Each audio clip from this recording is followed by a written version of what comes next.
गुज़श्ता रात मकबूजा कश्मीर का इलाका है नौगाम, वहाँ का एक थाना है, उधर ज़ोरदार धमाकों की आवाज़ें सुनी गई और जब पता चला कि वहाँ पर जो भारतीय जो भी सिक्योरिटी फोर्सेस थे उन्होंने लेटली ये दावा किया कि वहाँ पर बहुत सा जो एक्सप्लोसिव मटेरियल है वो रिकवर किया था और उस जगह पर वो रखा गया था और जो उनके फोरेंसिक के एक्सपर्ट्स हैं उस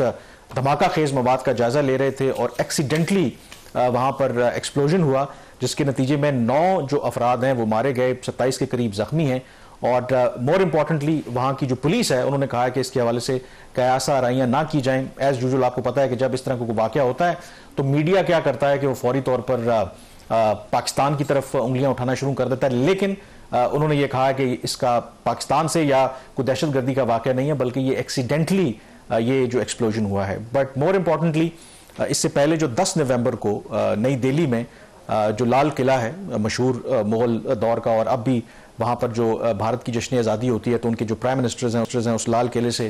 तकरीर करते हैं और मुझे भी वहाँ जाने का इत्तेफाक हुआ। बिल्कुल बड़ा कंजस्टेड इलाका है, चांदनी चौक भी है वहाँ पर, तो वहाँ पर ये जो एक मिस्टीरियस किस्म का कार धमाका हुआ है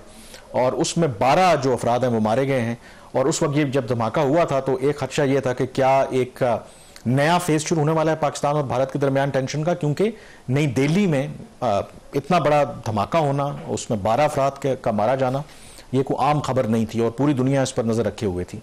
लेकिन इंटरेस्टिंगली कुछ मीडिया ने तो कोशिश की पाकिस्तान को लिंक करने की, बट ओवरऑल जो भारतीय मीडिया की कवरेज थी, शायद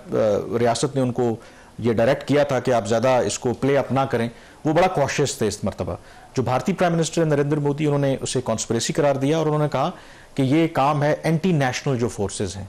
पाकिस्तान का अभी तक बिल्कुल किसी भी जगह पर नाम नहीं आया। उन्होंने कहा कि तहकीकात की जाएंगी, तहकीकात के बाद जो भी इसमें मुलव्विस होगा उनके खिलाफ कार्रवाई की जाएगी, उनको अकाउंटेबल ठहराया जाएगा। जो मुबैना तौर पर नाम लिया जा रहा है, डॉक्टर उमर कहा जा रहा है कि मकबूजा कश्मीर से ताल्लुक है, वो ये गाड़ी ड्राइव कर रहा था और उसके बाद जो इसका सारा जो नजला है वो आम बेचारे कश्मीरियों पर गिरा है। डॉक्टर उमर का नाम भी शायद बाद में आया या उनका नाम पहले आया था तो कनेक्शन बाद में मकबूजा कश्मीर से जोड़ा गया। इसका जो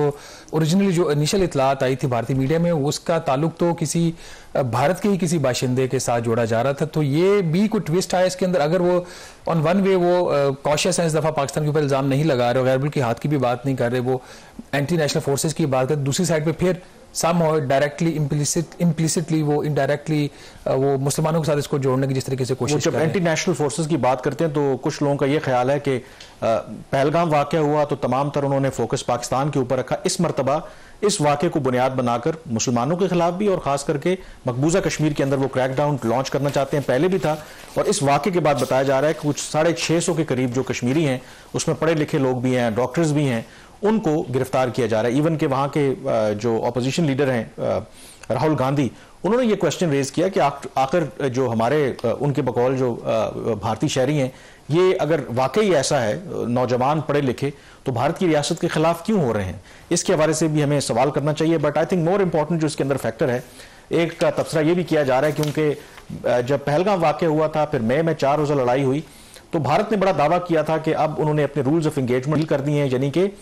कोई भी दहशतगर्दी का वाकया अगर भारत में होगा तो उसे ऐलान जंग तस्वुर किया जाएगा। अब ये जो वाकया हुआ है और अनलाइक द पास्ट इस मरतबा भारतीय सरकार ने भी और भारतीय मीडिया ने भी बड़ा तहम्मुल का मुजाहरा किया। उसकी एक वजह यही बताई जाती है कि अगर बगैर सबूतों के पाकिस्तान के ऊपर इल्ज़ाम लगाएंगे तो पब्लिक की तरफ से बीजेपी हुकूमत की तरफ दबाव आएगा कि देखें अब आप इनके खिलाफ कार्रवाई करें। और जो मई में उन्होंने अटेम्प्ट किया था पाकिस्तान के ऊपर 7-8 अपने जो लड़ाका तैयारे उन्होंने मार गिरवाए थे, तो ये भी उनको खदशा था कि दोबारा हम वो टेंशन एस्केलेट करेंगे, ये ना हो कि मई वाली सूरत हाल रिपीट हो। तो कहीं ना कहीं जो मई में 4 रोज़ा लड़ाई हुई थी जहां पाकिस्तान की जियो स्ट्रेटेजिक प्रोफाइल इंक्रीज हुई, वहां पर भारत को बड़ा अच्छे तरीके से रियलिटी चेक भी मिला है और ये भी एक बहुत बड़ी तब्दीली है। यही वजह है कि इस मरतबा ये दोनों जो वाकयात हुए हैं, भारतीय हुकूमत का और भारतीय मीडिया का जो रिस्पॉन्स है वो बड़ा मोहतात और कॉशियस है। अब देखते हैं, बहरहाल अभी तो तहकीकात हो रही हैं, यू नेवर नो कि एवेंचुअली आगे चल के अगेन वो पाकिस्तान के ऊपर इल्ज़ाम डाल दें। नजर रखेंगे हम इस पर भी और बाकी जो डेवलपमेंट्स हैं। प्रोग्राम द रिव्यू से इतना ही। कामरान यूसुफ और शहबाज राना को इजाजत दीजिए। अल्लाह हाफिज।